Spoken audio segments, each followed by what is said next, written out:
Next. Okay. Tough question. I one time had a couple that their wife calls me, Rabbi, what should I do? They just had a newborn baby. It's winter time. And the husband says, I want the kid to go outside without any clothes. And the wife's like, why? Because he has to be tough. He has to get used to the weather. He has to get used to it. You know, he has to, you got to get tough, you got to get, they want to treat him when they're young already. And the wife was like, it's a little baby. It's going to get sick. It's going to get cold. How can you do that? It's going to happen plenty of times, as Rabbi Kigel mentioned, when it comes to discipline, for example. Everyone has different shita, different way of how they want to discipline the child. And a lot of times it's based on what they saw in their own family, the way their parents disciplined them, the way they want to discipline their own children. It worked on them, I'm going to do it on my children as well. But as we see today, it's a different generation.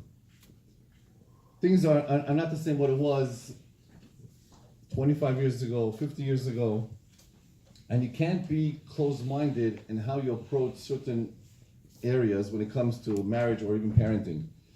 You have to be open-minded to understand that there's different ways of disciplining a child. It's not only just hitting the child or screaming at them and sending them to the room and that's the way they're going to take care of the problem. Because again, it might have worked on you, but if you think about it, if you ask yourself the question, did you like it when your father screamed at you? Did you like it when your parents hit you? Did you like it when they locked up in the room? And most of the time they'll say no. It doesn't really work. It's a scare tactic. It might work when the child is young because you're bigger than them, stronger than them. But even the Torah tells us that it comes to a certain age in a child's life that you can't even hit the child because he might hit you back, God forbid. And that's a problem. So we have to be open-minded, understanding there are other ways in how to discipline a child. There are other ways of how to parent a child. There are other ways of how to raise a child.